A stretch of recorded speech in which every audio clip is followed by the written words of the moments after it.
yung ating unit na J64B 4x4 Matic off-road setup. So tingnan natin yung mga inclusion ng unit na ito mga brother. So ito yung ating unit, papakita natin sa inyo.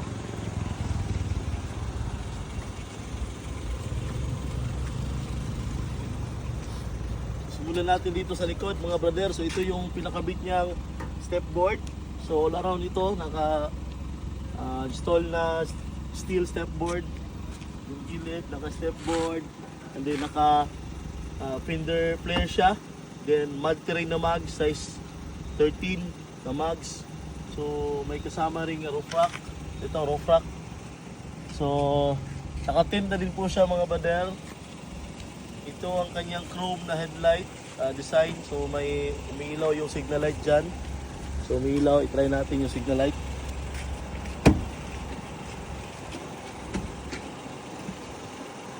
Yan mga brother, umiilaw yung signal light ng ating chrome headlight. So ito yung ating chrome mirror, ito yung ating chrome headlight. Then gumawa tayo ng bumper na pang off-road setup. Ito yung kanyang off-road setup na bumper, yan po. So additional din po niya yung kanyang hood grill chrome. So gawang GRA po yan mga kabrader. Ito po. So tingnan natin yung loob ng ating unit. Tingnan natin yung loob ng ating unit.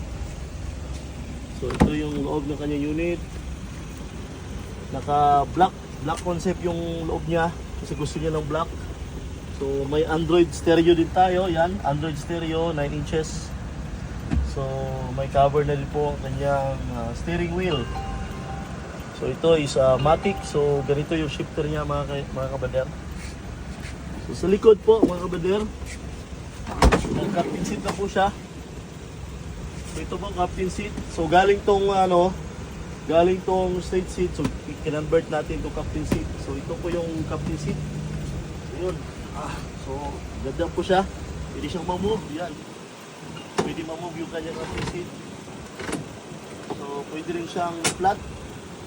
So ito yung resulta ng flat ng captain seat na ganito. Yan. So medyo may siya, may angat siya konti, pero napo-flat din siya sa dalawa. So pwede natin lagyan ng mga gamit sa likod. So yun yung ating kinonvert na unit galing straight seat to captain seat. So sa likod, tingnan natin sa likod mga kabrader. Ito po kanyang likod. So may free na din po tayong matting. Yan, free matting. Saka free na po yung ceiling tilt para malinis yung ating tilt na ceiling. So hindi siya madumi tingnan. So yan lang po yung aking video mga kabrader. Thank you for watching.